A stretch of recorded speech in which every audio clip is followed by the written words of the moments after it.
నమస్తే, welcome to our channel. నేను సౌజన్య. కేసీఆర్ నిర్వేదం వ్యక్తం చేశారంట. ఏంటి అని అంటే, ఎన్నికలలో ఓటమి అనేది సహజం, సీనియర్ ఎన్టీఆర్ఏ ఓడిపోయారు ఎన్నికల్లో, నేనెంత అనేటువంటి దాన్ని మాటలకి కేటీఆర్ ఎమోషనల్ అయ్యారంట. మరి దీన్ని ఏ విధంగా చూడాలి, ఏ విధంగా అర్థం చేసుకోవాలి?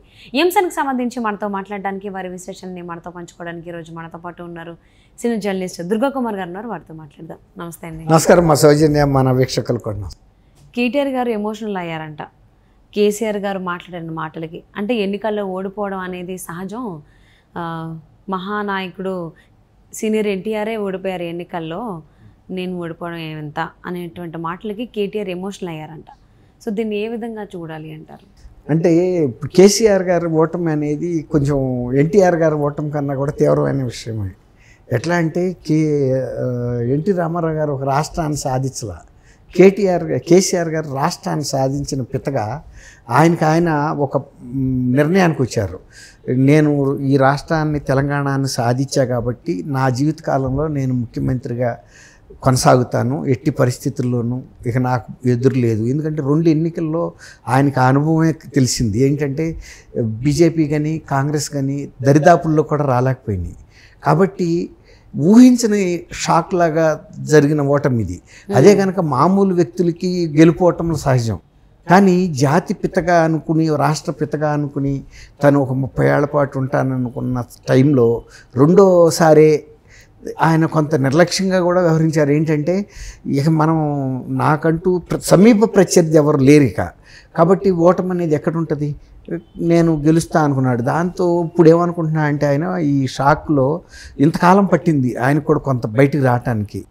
ఈ ఓటమి వచ్చినప్పుడు మనం ఇది అవ్వకూడదు, కుంగిపోకూడదు, ధైర్యంగా ఉండాలని ఆయన చెప్పినప్పుడు, ఇప్పుడు కేటీఆర్ గారు ఆయన కొడుకు కదా, ఇప్పుడు తండ్రి ఎప్పుడు కూడా ఇంత ఇదిగా మాట్లాడలేదు, తగ్గి ఓటమి అనేది సహజం, ఎన్టీఆర్కి వచ్చింది, ఎవరైనా ధైర్యం చెప్పుకుంటాం కదా.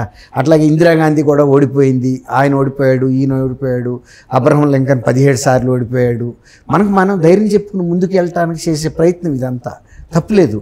కాకపోతే కేటీఆర్ గారు ఎందుకు ఎమోషన్ అవుతాడంటే, అరే మా తండ్రి ఇప్పుడు ఈ రెండోసారి ఇట్లా మాకు ఓటమి ఎదురొచ్చింది.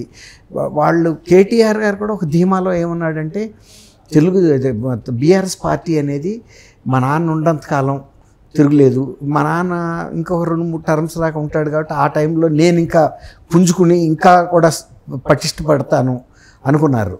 ఇదంతా కూడా బిళ్ళబీటుగా జరిగినటువంటి ఒక సడన్, అంటే స్కైలాబ్ మీద పడినంత షాకింగ్ ఇష్యూ అయిపోయింది. దాంతో సహజంగా మరి ఎంత కేసీఆర్ గారైనా ఆయనకు ఆయన ధైర్యం చెప్పుకోవటం కాదు, అది కార్యకర్తలకు కూడా మీరేమి నిరుత్సాహపడబాకండి, జరుగుతాయి ఇలాంటివి అని కొంతమరి. ఇప్పుడు క్యాడర్ వెంటనే ఇంకొకటి ఏంటంటే బ్యాడ్ లక్, లోక్సభ ఎలక్షన్లు వచ్చినాయి. అవును, ఈ ఓటమి అది కనుక 2 ఒకేసారి జరిగి ఈ ఓటమి కనుక ఎదురయ్యి నెక్స్ట్ 5 years రాక ఇంకా ఏ ఎలక్షన్ లేదనుకోండి, వాళ్ళ కేటీఆర్ కానీ కేసీఆర్ గారు కానీ అంత షాక్ తినాల్సిన అవసరం లేదు. ఈ 5 ఏళ్లలో వాళ్ళు క్రమేపీ పుంజుకునేవాళ్ళు. ఎప్పుడు కూడా ఓడిపోయిన పార్టీ బలపడటం కన్నా గెలిచిన పార్టీ చేసే తప్పిదాలే ఓడిపోయిన పార్టీని బలపరుస్తా వెళ్తుంది. కొంత ఎఫర్ట్ ఇళ్ళు చేయాలి. కానీ ఇప్పుడు ఇమ్మీడియట్గా వచ్చిన ఈ లోక్సభ ఎలక్షన్లో, అందులో ఇది రాష్ట్రానికి సంబంధించిన ఎన్నిక కాదు, కేంద్రానికి సంబంధించిన ఎన్నిక. ఈ బీఆర్ఎస్ అక్కడ కేంద్రంలో చేయదగ్గ పాత్ర ఏమీ లేదు. ఉంటే కాంగ్రెస్ గెలవగలుగుతుంది, లేదంటే బీఆర్ఎస్ గెలుస్తుంది, బీజేపీ గెలుస్తుంది. కాబట్టి ఈ పరిస్థితుల్లో మనం లోక్సభ ఎన్నికల్లో మనం నిర్లక్ష్యం చేస్తే 0, ఏ ఒక్క సీటు కనుక రాకపోతే దెబ్బ మీద దెబ్బ అన్నట్టు కార్యకర్తలు ఒక నైరాశ్యంలోకి వెళ్ళిపోయి ఇక మనకి ఈ పార్టీ తిప్పుకోదు. ఇప్పుడు పార్టీ ఒకసారి కనుక కొండ శిఖరం మీద నుంచి కింద పడిన తర్వాత మళ్ళీ ఆ రాయిని పైకి ఎక్కించడం చాలా కష్టం, పట్టం నిమిషంలో పడిపోద్ది ఏ పార్టీ అయినా సరే. అది దీని బ్యాడ్ లక్ ఏంటంటే, రేపు వచ్చే లోక్సభ ఎన్నికల్లో కనుక పెర్ఫార్మెన్స్ బ్యాడ్గా ఉంటే, చాలా నామమాత్రంగా ఉందనుకోండి, ఏదో 1 సీటో 6 సీటుకో అసలు ఒక్కోసారి గెలవలేని పరిస్థితి కూడా వస్తే కూడా, ఇది చాలా షాకింగ్ రిజల్ట్. ఏంటంటే చాలామంది నాయకులు ఇతర పార్టీల్లోకి వెళ్ళిపోతారు, అది ఆపటం కష్టం. అందులో ఇది ప్రాంతీయ పార్టీ, తర్వాత ఈ రెండు పార్టీలు ఒకసారి బీజేపీ లాంటి పార్టీ కనుక ఇక్కడ బలపడిందంటే రెండోసారి కాంగ్రెస్ను కూడా ఓడించి బీజేపీ నిలబడేంత వ్యూహాలు వాళ్ళ దగ్గర ఉంటాయి. కాబట్టి ఆయనకి ఇది ఒక రకమైన తనకు తను ధైర్యం చెప్పుకుని క్యాడర్ని ఉత్సాహపరిచి ముందుకు వెళ్ళాల్సినటువంటి చాలా కీలకమైన ఘట్టం బీఆర్ఎస్ పార్టీకి. సో అంటే కేసీఆర్ గారు ఏమో అందరిలోనూ ప్రేరణ కలిగించాలనేటువంటి దాంట్లో మాట్లాడితే అది కేటీఆర్ గారికి ఎమోషనల్ అయిపోయింది. తండ్రి ఎప్పుడు పులిలాగా మాట్లాడాడు, శాసించాడు. ఆయన ఎప్పుడు కూడా ఎవరిని అర్థించలేదు. తర్వాత ఎప్పుడు ఇలాంటి నిరుత్సాహమైన మాటలు, భేద మాటలు ఆయన నోటమ్మటి రాలా. అదేంటో యాదృచ్ఛికంగా ఈ గత 2 ఎన్నికల్లో ఎప్పుడు కూడా ఆయన ఓటమి గురించి తను ప్రస్తావించలా.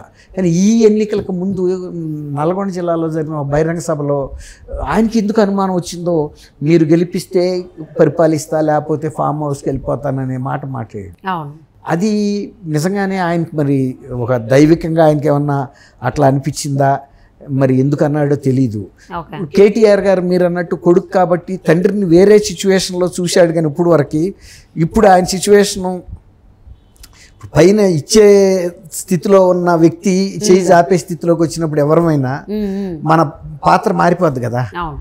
అట్లాంటి సిచ్యువేషన్ని ఆయన చూశాడేమో. కేటీఆర్ గారికి బాధ కలిగింది. అరే మా నాన్న ఇంకా 2 టర్మ్స్ అన్నా కానీ చీఫ్ మినిస్టర్గా ఉంటే బాగుండేది, ఆయన పడ్డ కష్టానికి, ఆయన ఈ సాధించడానికి చేసిన కృషికిను అని ఉంటుంది కదా. ఎవరికైనా అధికారం అనేది ఎవరు కూడా ఆయాచితంగా వదులుకోవడానికి ఇష్టపడరు. ఎంతో కష్టపడి తెచ్చుకున్నాం కాబట్టి కొంతకాలం పాటు ఉంటాం అనుకుంటారు. ఇప్పుడు ఈ ఓటమి కొంత మన బీఆర్ఎస్ పార్టీలో చాలామంది కార్యకర్తల్లో కూడా ఒక సందిగ్ధంలో పడేసింది. రేపు లోక్సభ ఎలక్షన్లో కూడా ఇదే పెర్ఫార్మెన్స్, ఇంతకన్నా బ్యాడ్ పెర్ఫార్మెన్స్. అసలు ఇంకోటి ఏంటంటే ఆయన ఓడిపోతాడు అని అనుకుంటే హైదరాబాద్ చుట్టుపక్కల ఉన్న కాన్స్టిట్యుయెన్సీస్లో కూడా ఇంతమంది సపోర్ట్ చేసేవాళ్ళు కాదు. ఆయన ఓడిపోయింది నార్త్ తెలంగాణలో, ఎక్కడైతే ఉద్యమం బాగా ఉవ్వెత్తుని ఎగిసిపడి అక్కడి నుంచి ప్రారంభమైందో అక్కడే పతనమైంది.